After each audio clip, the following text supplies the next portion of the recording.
ഇത് പിൽസ്ബെറിന്റെ chocolate ഫ്ലേവറിലുള്ള pancake mix ആണ്.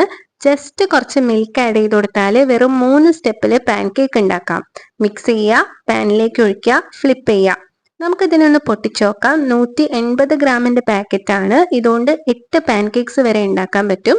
ഞാനിതിന്റെ പകുതി എടുക്കുന്നുള്ളൂ, കാരണം എനിക്ക് 4 പാൻകേക്സ് മതി. 1/2 കപ്പ് പാലാണ് ഒഴിച്ചു കൊടുക്കുന്നത്.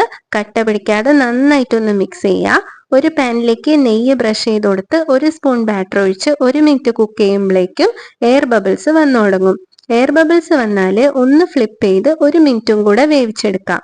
ഇതുപോലെ ബാക്കി 3 എണ്ണം കൂടെ കുക്ക് ചെയ്തെടുക്കണം. കുറച്ച് ഐസ്ഡ് ടീയും കൂടെ ഉണ്ടാക്കിയാലോ? മാൻഡറിൻ ഓറഞ്ചസ് ഇരിക്കുന്നുണ്ട് ഫ്രിഡ്ജിൽ. മാൻഡറിൻ ഓറഞ്ചസ് സാധാരണ ഓറഞ്ചസിനേക്കാളും കുറച്ചുകൂടെ സ്വീറ്റ് ആണ്, അതുപോലെ തന്നെ സോഫ്റ്റും ആണ്. സോഫ്റ്റ് ആയതുകൊണ്ട് ഇതിന്റെ ജ്യൂസ് എടുക്കാൻ നല്ല ഈസിയാണ്. ജസ്റ്റ് ഒന്ന് സ്ക്വീസ് ചെയ്ത് കൊടുത്താൽ മതി. ഓറഞ്ച് ജ്യൂസിലേക്ക് ഐസ് ക്യൂബ്സും ഷുഗർ സിറപ്പും തണുത്ത ബ്ലാക്ക് ടീയും കൂടെ ഒഴിച്ച് നന്നായിട്ടൊന്ന് മിക്സ് ചെയ്താൽ ഓറഞ്ച് ഐസ്ഡ് ടീ റെഡി.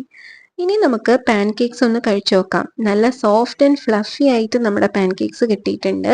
പറഞ്ഞ പോലെ 4 എണ്ണം കറക്റ്റ് ആണ്. കഴിച്ചു നോക്കിയപ്പോൾ ടേസ്റ്റ് ഉണ്ട്, ബട്ട് ചോക്ലേറ്റ് സിറപ്പും കൂടെ ഉണ്ടായിരുന്നെങ്കിൽ നന്നായനെ. തൽക്കാലം ഐസ്ഡ് ടീ വെച്ച് അഡ്ജസ്റ്റ് ചെയ്യാം.